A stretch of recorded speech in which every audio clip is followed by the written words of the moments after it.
जय हिंद दोस्तों, वंदे मातरम।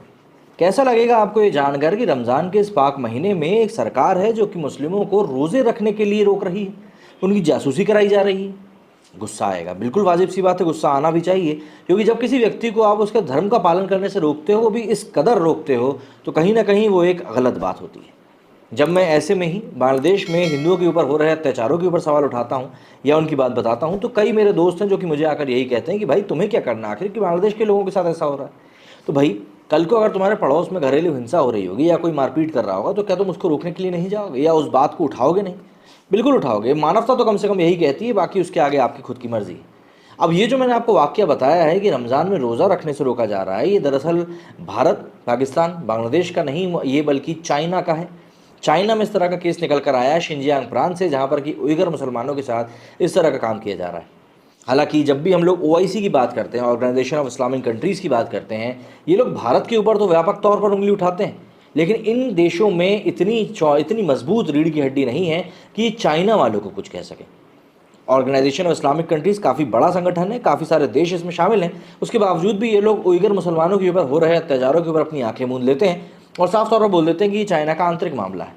लेकिन वहीं भारत में जब भी कुछ होता है तो ये लोग बोलने से बिल्कुल पीछे नहीं हटते।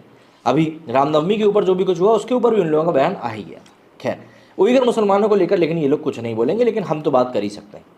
उइगर मुसलमानों पर चीन का इस समय कहर जारी।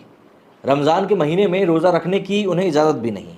कोई मुस्लिम रोज़ा ना रखे, इसके लिए चीन जासूसों की मदद ले रहा है। चीन ने जासूस के रूप में आम लोगों को ही रखा है। चीनी अधिकारी इन्हें ईयर्स कहते हैं। बता दें कि साल 2017 से ही चीन ने मुस्लिमों को रोज़ा रखने पर प्रतिबंध लगा के रखा हुआ है। इसके बाद साल 2021 और 2022 में प्रतिबंध में आंशिक रूप से ढील दी गई थी। इसके बाद 65 से अधिक मुस्लिमों को रोज़ा रखने की अनुमति मिली थी। इस दौरान पुलिस ने घरों की तलाशी और सड़क पर गश्ती जैसी गतिविधियों को कम कर दिया था। हालांकि इस साल चीन सरकार ने रोज़ा पर प्रतिबंध लगा दिया है। सरकार ने उम्र, लिंग या पेशे की परवाह किए बिना सभी को रोज़ा रखने से रोक दिया है।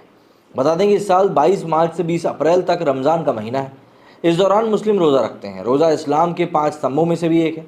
शिनजियांग प्रांत के तुरपुन सिटी पुलिस स्टेशन के अधिकारियों के अनुसार इस बार पूर्ण प्रतिबंध के बाद चीन के अधिकारियों ने रमज़ान के पहले सप्ताह में 56 उइगर निवासियों और पूर्व बंदियों को उनकी गतिविधियों के बारे में पूछताछ करने के लिए बुलाया। इस दौरान पाया गया कि उनमें से 54 ने रोज़ा रखकर कानून का उल्लंघन किया, और कानून का उल्लंघन करने वाले मुस्लिमों को सज़ा क्या दी गई या उनका क्या हुआ, इसके बारे में किसी को जानकारी नहीं। इतना ही नहीं, पुलिस अधिकारियों ने इस संबंध में जानकारी भी दी। अधिकारियों के अनुसार हर गांव में 3 जासूसों को रखा गया है, जो रोज़ा रखने वालों या फिर हाल ही में जो जेल से निकल कर आए हैं उन लोगों पर नज़र रखते हैं।